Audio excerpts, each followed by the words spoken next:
Hi, I'm Jennifer Buffenbarger and I'm here today to talk to you about Knowles Adult Learning Theory.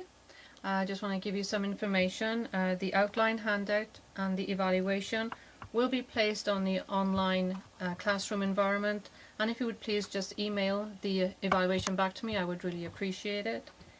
The email address is on the evaluation form, so that should be pretty simple for you. I just want to start with some objectives for this presentation. You will be able to define Knowles as adult learner, recognize the historical contributions of pedagogy, adult learning and andragogy. You'll be able to identify and list 6 Knowles as adult learner assumptions, discuss differences of learning, adult versus child, pertaining to yourself. So good morning, children. Oops, was I not to have said that? Do you remember when you were a child sitting in the classroom and the teacher would come in and say, "Good morning, children," and we'd all respond, "Good morning, Mrs. Jones"? Well, if you were in a meeting or a presentation and the chair or chairperson would come in and say, "Good morning, adults," that wouldn't be received very nicely. So how we are addressed as children is not the same as how we are addressed as adults.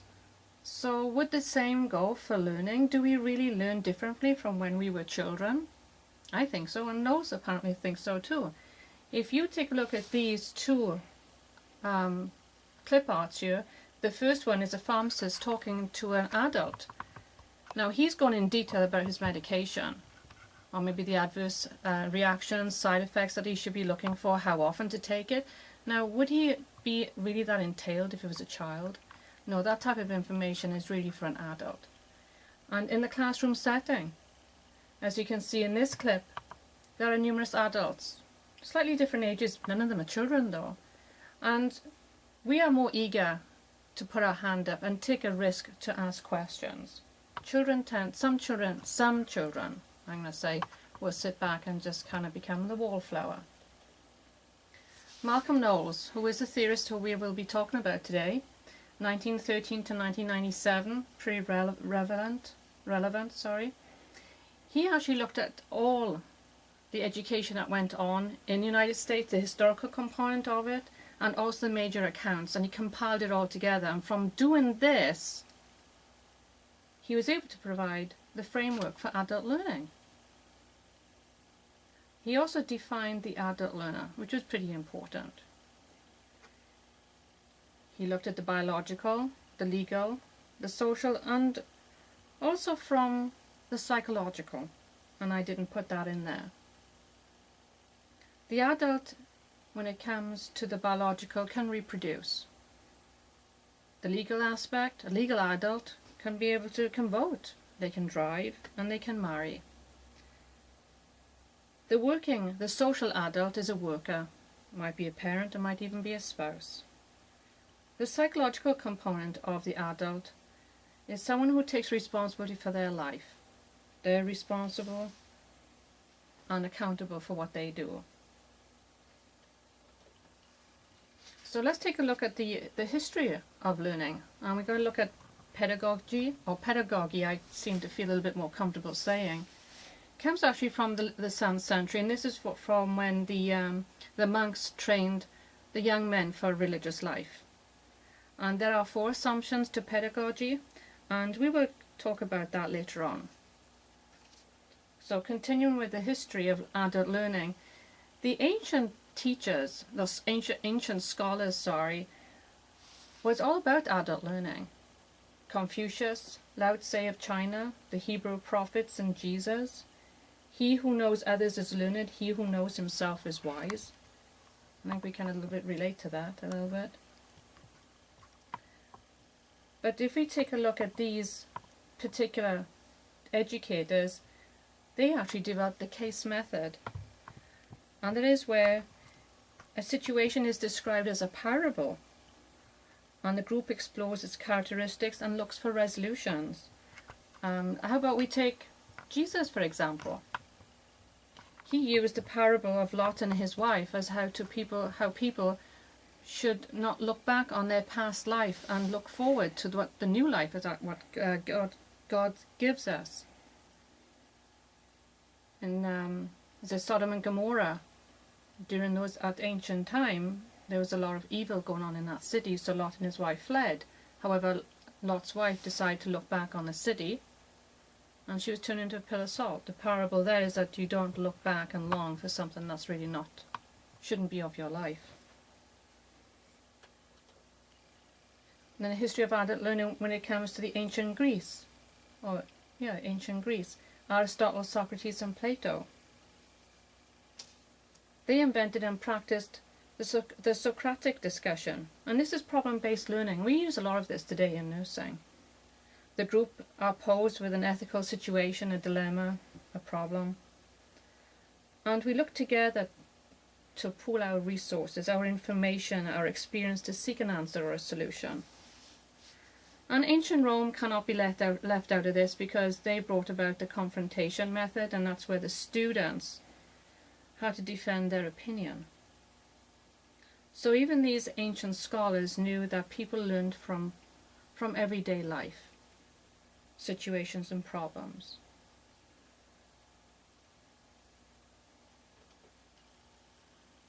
The history of andragogy. In 1833, a chemistry teacher, Alexander Knapp, he developed this term to provide his students an understanding of how Plato taught. It did recede for some time, and it came back in 1921 with a presentation by Eugene Rosenbach in Frankfurt. And it became pretty strong over in Europe during the 1950s. However, it didn't become a trend in the US until 1960 to 2000 due to Malcolm Knowles' writing on the subject. And in fact, he got hold of the term from a Yugoslavian educator that visited Knowles during one of his presentations and reflected that there was a similarity between what Knowles was teaching and andragogy. And that was how Knowles got hold of the term. So let's move on to Knowles' assumptions, 6 assumptions. Initially there were 4, but he incorporated 2 more.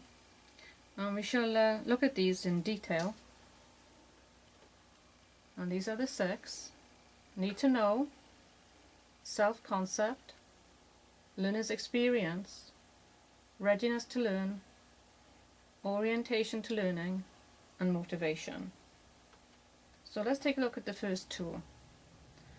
The need to know. Educators assist the learner to become aware that the information is valuable.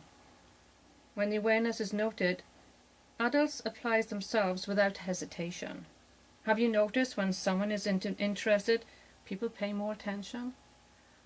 I need to know, why is this information valuable to me? Because if it's not, I'm not going to learn it. I'm not going to spend my time and my resources learning something that's not going to apply to me in everyday life.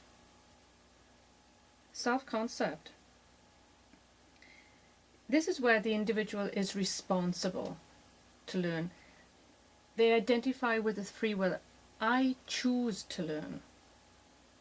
And there is a difference between the independent learner and the dependent learner. The independent, as I said, they take responsible for their own actions. They take responsible for their own learning. They will seek information. The dependent learner will become defiant and resist. So if it's not, they need to know, but if the information is not valuable, they are not going to learn it.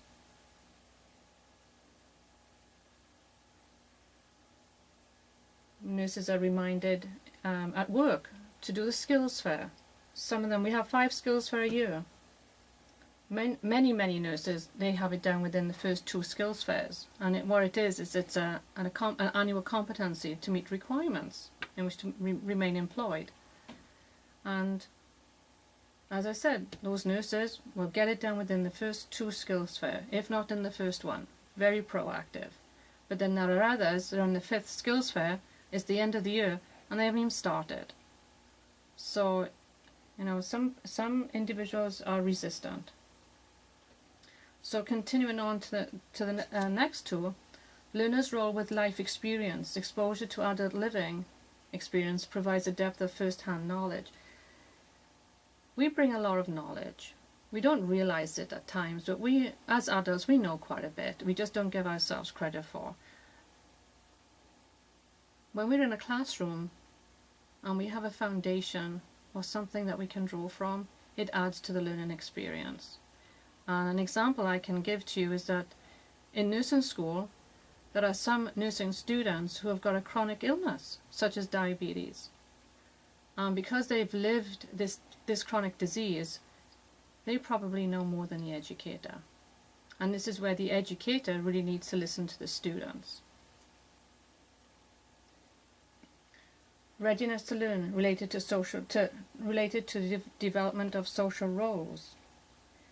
When leaving school, our next role in life is to obtain a position at some form of a job. We need to build our skill sets.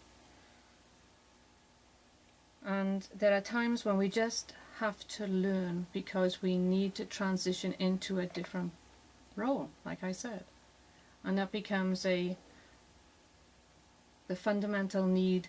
I need to get this done. I'm ready to learn because I have to learn, because I need to get this job.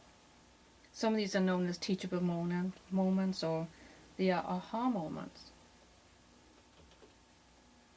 The final two of these 6 assumptions. Orientation to learning, life-centered, especially if it is related to helping them learn or deal with problems. It must be from their neck of the woods.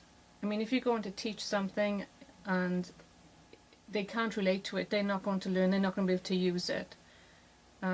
If you're going to teach them certain words of the English language, you know, serendipitous is not going to work. How are they going to use that word?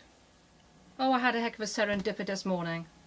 Okay, well, I don't think that any 4, 6, 10, 12, or even 24-year-olds or even 30-year-olds are going to use that word in everyday language. So it has to be related to what they know and what they can use. I remember when I was studying for my GED, I remember on television there was the word tonight. T-O-N-I-T-E, and I thought, oh, that must be the American version, the American spelling of tonight. Guess what? I got it wrong on the GED. It's T-O-N-I-G-H-T. Yep, I got that one wrong. Motivation to learning, intrinsic is greater than extrinsic. As a child, we would probably be motivated from the external motivation. But for adults, it comes from within. You know, we may take a class, because maybe some form of a course to improve ourselves in the workplace when it comes to job promotion. But that only lasts for so long. We have to be interested in what we're learning. And it has to come from inside. The driving force has to come from inside.